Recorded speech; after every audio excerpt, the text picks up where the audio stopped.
Buenos días, buenas tardes, ¿cómo estás, Coti? Acá estamos con el capítulo número 17. Exactamente, hoy vamos a hablar de las patologías umbilicales. Porque nos creemos el ombligo del mundo. Porque somos el ombligo del mundo.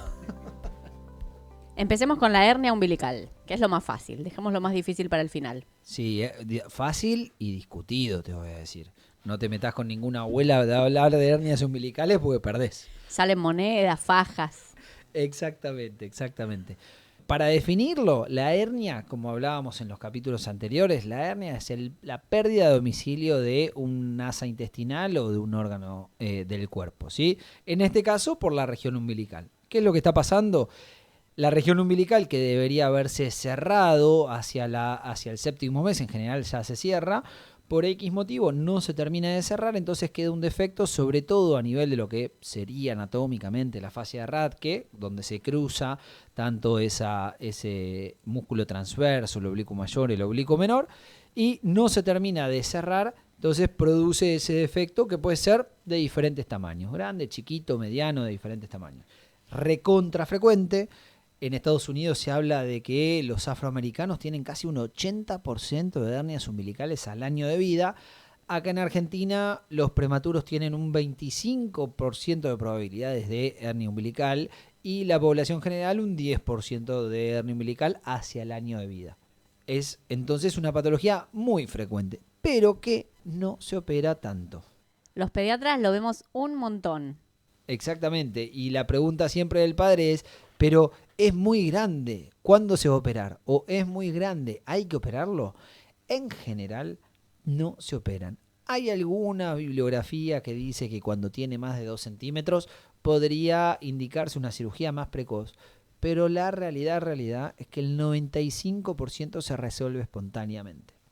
¿Por qué se resuelve espontáneamente? Porque ese bebé que al principio está acostado todo el tiempo y agupa, empieza a sentarse hacia los 6 meses, a pararse, a caminar, a saltar, a correr y va endureciendo esa pared muscular. Entonces esos músculos que nombrábamos antes empiezan a hipertrofiarse, empiezan a continuar con su desarrollo y van cerrando ese defecto umbilical hasta que no quede nada. Y en general nosotros ponemos un deadline que le decimos arbitrariamente, bueno, si no se cerró a los 4 años, hay que operarlo. Y eso puede cambiar en diferentes niveles socioeconómicos o en diferentes hospitales. Yo en general los opero a partir de los 4 años. Si el paciente a los 4 años continúa con un defecto a nivel umbilical, se opera. Si el paciente no tiene nada, no se opera. En algunos lugares es a los 2 años, en otros lugares es a los 6 años. ¿Sí? Depende del deadline que le pongan como convención en cada centro. Entonces, salvo que la ansiedad de los padres me apure, yo te mando al paciente recién a los 3-4 años. Y cuando vos lo recibís a los 3-4 años, ¿qué haces?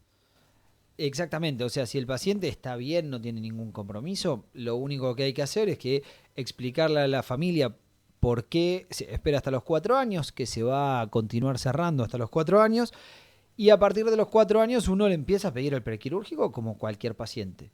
Además, tenemos que pensar que algunas veces puede estar asociado a otras patologías. El caso más frecuente y que no cambia mucho es la prematurez. Muchísimos prematuros tienen hernia umbilical. Pero también podríamos pensar en patologías a nivel hepático. Una hipertensión portal que produzca ascitis va a hacer que una hernia umbilical se vea más visible. O una fibrosis quística que tiene un aumento de la presión intraabdominal va a hacer que la hernia umbilical se vea más visible. Pero en realidad estamos viendo una consecuencia y no la causa. Y el problema acá no va a ser claramente ni la hernia umbilical ni nada. Va a ser esa patología de base que me está haciendo más visible esa hernia umbilical.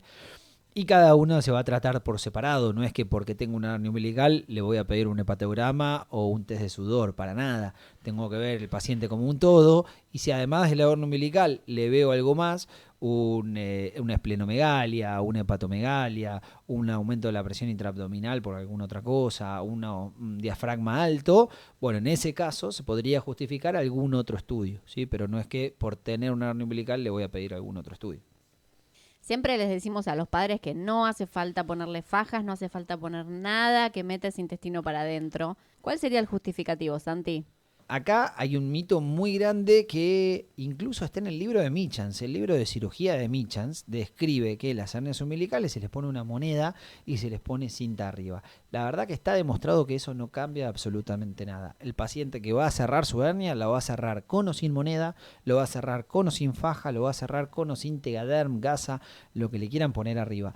Y lo único que vamos a producir con la cinta, con la moneda, con el Tegaderm, con la faja es o una restricción respiratoria con la faja o una lastimadura a nivel de la piel con los diferentes adhesivos, o sea, y se me va a terminar infectando por los múltiples adhesivos que fui cambiando y eso me va a traer mucha más complicación que en sí la hernia umbilical. La hernia umbilical tiene una tasa de complicaciones extremadamente baja, que siempre le tenemos que dar las pautas de alarma a los pacientes, pero la realidad es que es muy raro que se compliquen. Por eso no los operamos hasta los 4 años de vida, porque en general no se van a complicar. Cuando llegan a los 4 años de vida, ¿cómo es la técnica quirúrgica? Acá no se discute mucho si es laparoscópico o no, porque justamente la técnica para entrar, para poner el primero de los trócares, es abrir ese ombligo y entrar por la hernia umbilical a la cavidad abdominal. Todos los pacientes tienen alguna mínima hernia umbilical que la usamos como para introducir el trócar. En este caso simplemente no introducimos el trócar, cerramos esa hernia umbilical y punto. Y lo otro que hacemos es anclar ese ombligo a la pared abdominal. Y muchos pacientes tienen un remanente de piel bastante grande, sobre todo los que tienen ombligos muy grandes, que uno siempre se ve tentado a hacerle una onfaloplastia o una plástica del ombligo, pero no siempre es necesaria. En general lo que hacemos es el anclaje del ombligo a la pared abdominal y con el crecimiento y la distensión del abdomen, ese ombligo se va a normalizar y no se va a ver más esa piel sobrante. ¿Cuáles son las pautas de alarma que le tenemos que dar a los papás? Lo mismo que hablábamos el otro día de la patología obstructiva. Cuando tengo contenido dentro de la hernia umbilical, puede ser o intestino o grasa. Cuando tengo intestino se me va a ocluir igual que cuando hablábamos de la invaginación. Entonces todo lo que venga para arriba se va a distender, va a vomitar y va a doler. Y todo lo que venga hacia abajo no va a eliminar más gases, no va a tener diarrea, no va a tener nada. Y va a tener además un ombligo duro y rojo. En el caso de que se nos introduzca el epiplón, se va a introducir el epiplón, va a doler mucho y vamos a tener un ombligo rojo, pero con el paciente sin vómitos y con tránsito normal. Entonces eso me está hablando de que tengo un pedacito de grasa y no tengo intestino, pero que está complicado y lo puedo llevar a la guardia para que lo vea un cirujano y lo pueda reducir, o ahí sí se puede justificar, si en el caso del dolor, una cirugía en la guardia donde se reseque ese segmento de epiplón introducido o se reduzca esa asa atascada y se cierre el ombligo en la misma técnica quirúrgica. Santi, ¿y el paciente que no tiene una hernia umbilical, pero que viene con el ombligo húmedo, viene manchando el body? Ahí tendríamos 3 tipos de patología que se podrían diferenciar. El ombligo húmedo es toda una entidad en sí. Es ese paciente que puede tener un granuloma, es ese paciente que puede tener un uraco o es ese paciente que puede tener un conducto onfalomesentérico, que tienen diferentes gravedades, desde no hace nada hasta tiene alto riesgo. Por suerte, el no hace nada es el más frecuente y tiene alto riesgo es extremadamente infrecuente, ¿sí? Pero en sí tendríamos que pensar en que si yo veo un ombligo que moja mucho, bueno, o tengo un granuloma, o tengo un uraco permeable, o tengo un conducto onfalomesentérico. Empecemos por el granuloma, contame qué es. Empecemos por el granuloma. Bueno, primero es el más frecuente de todos, por suerte. Es una pelotita roja en el centro del ombligo. Puede también tener un color piel que es un pólipo, ¿sí? Un pólipo umbilical. Son vestigios de la mucosa del cordón umbilical. Entonces, lo que hay que hacer como tratamiento es secarlos. Yo la mayoría de las veces lo que les indico es talco Farmex o el talco Hipogloss, que tienen estas características cicatrizantes y que hacen que ese ombligo esté seco. Y cuanto más seco está, más se va a retraer y más rápido va a desaparecer. También se usa el nitrato de plata. Exacto, si el granuloma es demasiado grande, se puede secar primero con nitrato de plata, siendo muy cuidadoso de que el nitrato de plata tiene que tocar nada más que el granuloma. Entonces, si tengo un granuloma muy chiquitito, y bueno, tal vez ni hace falta, voy directamente al talco. Si tengo un granuloma grande, la primera parte lo hago con el lápiz de nitrato de plata y la última parte le puedo indicar el talco Farmex o el talco Hipogloss. Lo que se tienen que acordar de es que es visible, ¿sí? El diagnóstico lo hago con los ojos, no hace falta pedirle ningún estudio. Yo veo una lesión rojiza, una lesión color piel en el centro del ombligo y es un granuloma. Muy bien. ¿Y el uraco? ¿Qué es el uraco? El uraco, embriológicamente, nosotros tenemos que pensar que el tubo intestinal, la última parte del tubo intestinal distal se llama alantoides, que va a ser lo que es el recto, la vejiga, la uretra, y que tiene una conexión con el ombligo, porque no sé si se acuerdan que había un segmento del intestino que salía y un segmento que volvía a introducirse y quedaba como una pequeña conexión. La pequeña conexión de la cara anterior vendría a ser ese uraco, o sea, la vejiga, que es un globo, en realidad termina como en un cono que se termina conectando con el ombligo. Ese canal debería obliterarse hacia el nacimiento y no manchar nunca. Cuando queda permeable, se llama conducto del uraco o uraco permeable, y cuando está cerrado arriba y cerrado abajo se llama quiste de uraco. Me queda como una bombucha de líquido en el medio que puede tener más o menos conexión con el ombligo, que puede tener más o menos conexión con la vejiga y se puede infectar. Cuando esto se infecta, hace una lesión como si fuese un plastrón, pero en el medio de la panza, infraumbilical, y hace una lesión muy parecida a un plastrón de un apéndice, pero la diferencia es el dolor centroabdominal, no en fosa ilíaca derecha, y que cuando uno le hace la ecografía, el ecografista dice, mira, veo una lesión tipo plastrón supravesical. Y el paciente en general tiene síntomas vesicales. Ese paciente hay que medicarlo con antibiótico y operarlo, pero fuera de la fase infecciosa. En la fase infecciosa no conviene operar a estos pacientes. Lo más característico del uraco es que moja mucho. El conducto permeable o el uraco permeable tienen una conexión directa de la vejiga al ombligo. Entonces uno va a ver que de las tres patologías es el que más moja en general. Entonces si yo tengo un ombligo que moja mucho y no le veo una lesión, como hablábamos del granuloma anterior, debería pensar en el conducto permeable y debería pedirle una ecografía para certificarlo, porque en general este conducto se va a ver en la cara anterior conectando la vejiga con el ombligo. Otra vez es importantísimo tratar de que el ecografista sea pediátrico. Exactamente, porque esto no es una patología de adultos. Entonces un ecografista de adultos probablemente no sepa del todo bien qué buscar, a menos que tenga algún expertise o alguna experiencia en pediatría.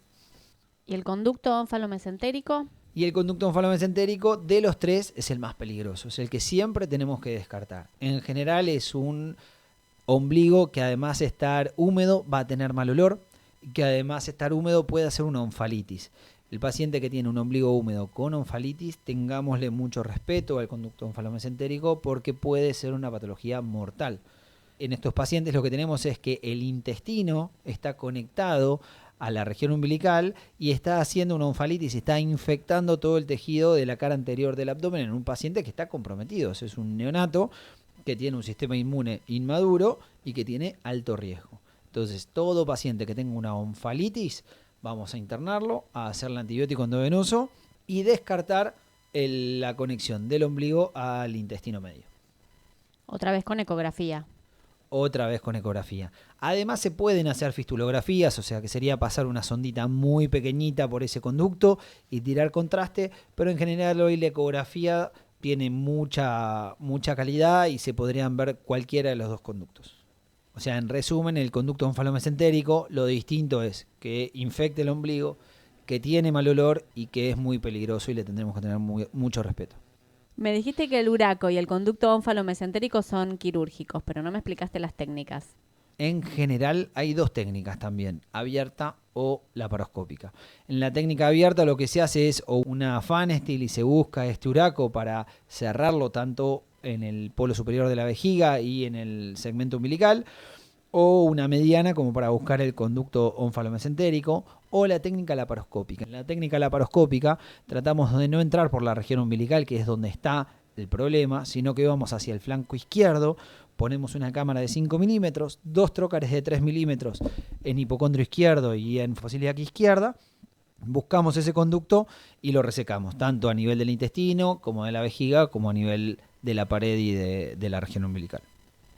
La gran diferencia entre lo que es el uraco es que al estar conectado con la vejiga, hay veces que tengo que resecar parte de la vejiga y cerrar esa vejiga, y ese paciente va a quedar con una semana de sonda vesical.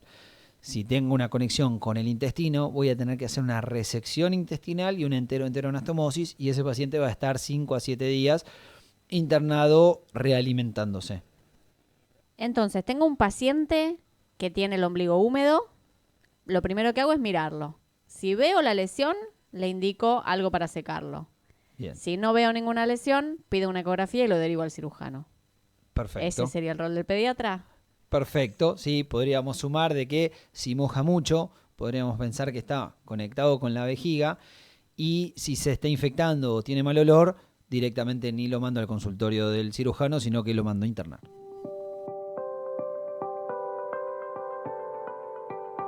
Listo, clarísimo. Acordate que estos podcasts los podés escuchar en Spotify, en YouTube o en ebooks. También tenés la página web cirujanopediatra.com.ar. Seguinos en las redes en @grupo de cirugía pediátrica y en @gajos del oficio. Este podcast lo podés escuchar mientras estás convenciendo a la abuela de que no le pegue la moneda en la hernia. O mientras que estás esperando a comprar el regalo del Día del Niño. Porque el conocimiento Va con vos.